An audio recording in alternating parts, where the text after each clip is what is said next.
Auzubillahiminash-shaytanir-rajim. Bismillahir-rahmanir-rahim. My name is Sana Sultana, PhD scholar from Bhawdin Zikri University, Multan.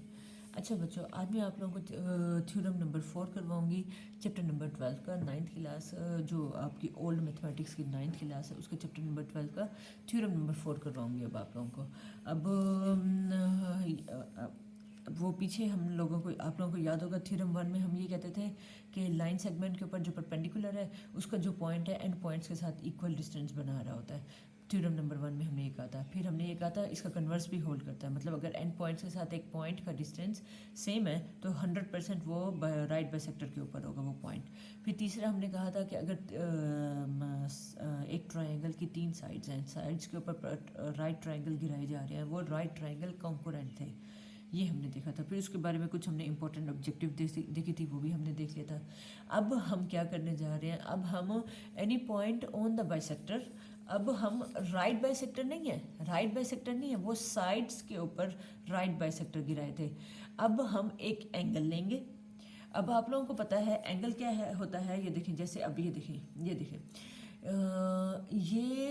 ये जहाँ नुक्कड़ बन जाती है ना वह एंगल बन रहा होता है. अब डिपेंड करता है नुक्कड़ जितनी बड़ी होगी एंगल उतना बड़ा होता जाएगा. ठीक है, ये बिल्कुल इसी तरह बढ़ते बढ़ते बढ़ते एक स्ट्रेट लाइन बन जाती है.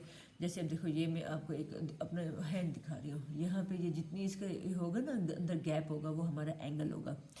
और इसी तरह मैं इसको बड़ा करती जाऊँ, ये स्ट्रेट लाइन बन जाएगा. तो इस तरह से एक आर्म जो होता है वो इनिशियल होता है, दूसरा मूव करने वाला होता है, इसे टर्मिनल बोलते हैं. ठीक है, तो इस तरह से एंगल अब हम ले रहे हैं, कोई एक एंगल. अब देखो कि सवाल क्या है, any point on the bisector. Bisector क्या होता है, 2 हिस्से करता है. किसके 2 हिस्से करने हैं हमने, एक एंगल के. एक एंगल के, अगर एंगल के जो 2 हिस्से किए जा रहे हैं, एक एंगल आप लेंगे, उसके 2 बाइसेक्टर्स करेंगे, उसके 2 हिस्से करेंगे, इज इक्वल डिस्टेंस. अच्छा, बाइसेक्टर के ऊपर अगर आपने कोई पॉइंट ले लिया, वो that is equal distance from its arm. तो अब ये जो हमारा जो राइट बाइसेक्टर है, ये देखो, ये हमारे पास ना, मैंने एक ये लाइन ले ली, एक ये लाइन ले ली, और इसके दरमियान एक एंगल, जितना भी गैप है वो हमारा एंगल बन गया. अब एंगल को भी 2 बराबर हिस्सों में हमने तकसीम करना है. तो ये जो ये है बन रहा है, ये है बाइसेक्टर. ये कौन है, ये है बाइसेक्टर.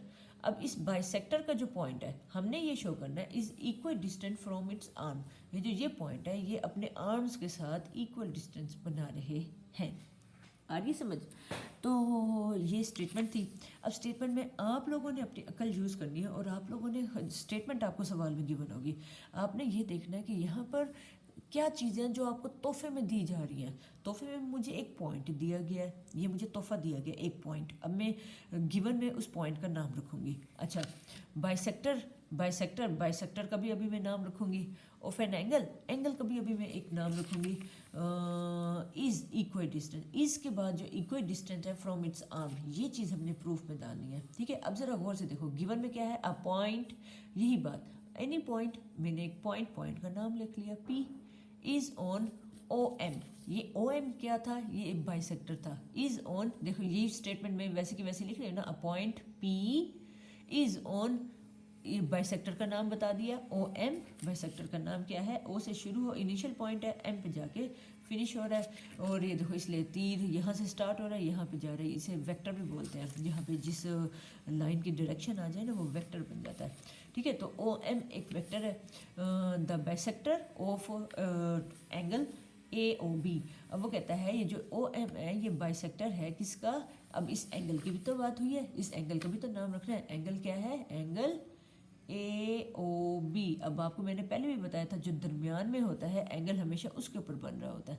ठीक है, या तो एंगल की नोटेशन इस तरह लगा लो, या अक्सर इस तरह से भी लगा देते हैं नोटेशन, ए ओ बी के ऊपर एंगल बन रहा है ना, एंगल यू बना देते हैं. इस तरह से भी वो शो करते हैं अक्सर समटाइम्स वो बुक्स में. उससे बचने के लिए, किससे, प्लेजरिज्म से बचने के लिए यूनिक नोटेशन इंट्रोड्यूस करवाते रहते हैं. ठीक है, अब आगे चलते हैं. तो ये हमारे पास हो गया, गिवन हो गया।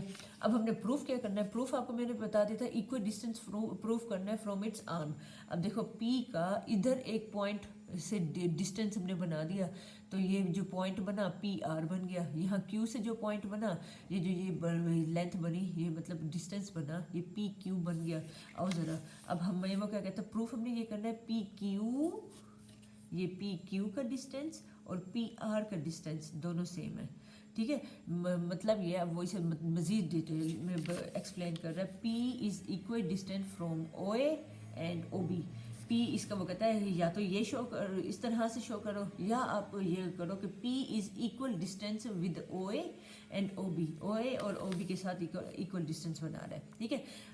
इन दोनों में से कोई एक स्टेटमेंट आप लिख सकते हो, लेकिन अगर दोनों लिख लो तो बहुत ही अच्छी बात हो जाएगी। कंस्ट्रक्शन आपने क्या करना है, आप वो कह रहे हैं ड्रॉ करो PR परपेंडिकुलर ऑन OA। आपने OA के ऊपर एक परपेंडिकुलर ड्रॉ करना है, और PQ आपने परपेंडिकुलर ड्रॉ करना है OB पर। तो इस तरह से हम दोनों के ऊपर परपेंडिकुलर ड्रॉ कर लिए। अब आओ इसका प्रूफ देखो कितना बच्चों वाला है, ठीक है।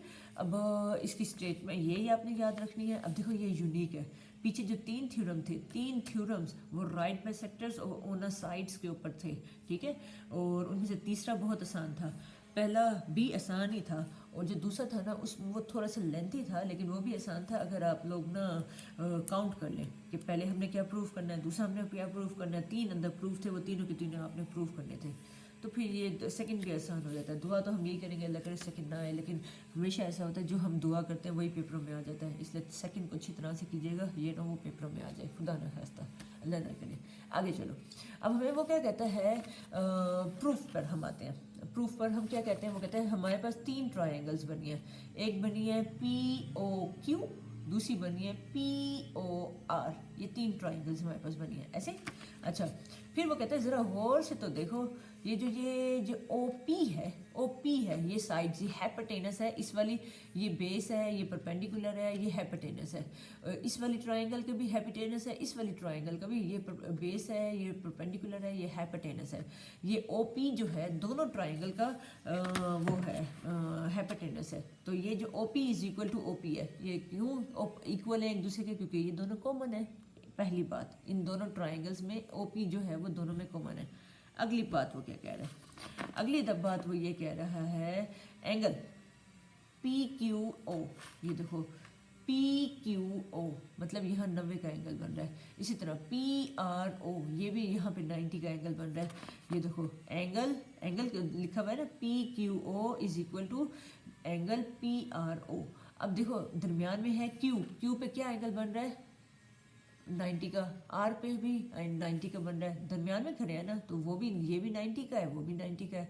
तो ये कैसे पता चला, बाय कंस्ट्रक्शन से उसने क्या निकाला, उसने आपने ही बोला था परपेंडिकुलर गिराए जा रहे हैं। जब परपेंडिकुलर गिरते हैं OA पर PR परपेंडिकुलर गिराएगा तो 90 का एंगल बनाएगा।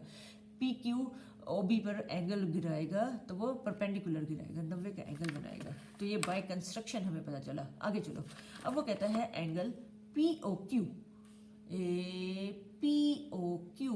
और POR ये भी सेम है। क्यों, ये देखो हमने इस एंगल के 2 बराबर हिस्से किए थे, बाइसेक्टर जितना इधर होगा उतना उधर होगा, 2 बराबर के हिस्से किए थे ना आपने इस एंगल के।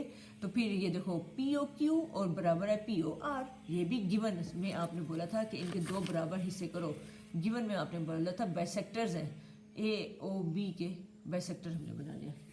तो बाइसेक्टर वाला काम भी हमने कर लिया, वो गिवन में हो गया।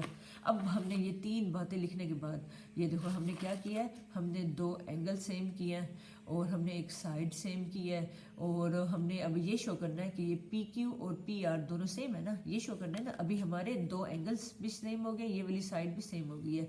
अब ये वाली साइड और ये वाली साइड इक्वल करना है, वो देखते हैं कैसे करता है। अब देखो ये तीनों को कंबाइन करने से वो कह रहा है, सो POQ कहाँ है, POQ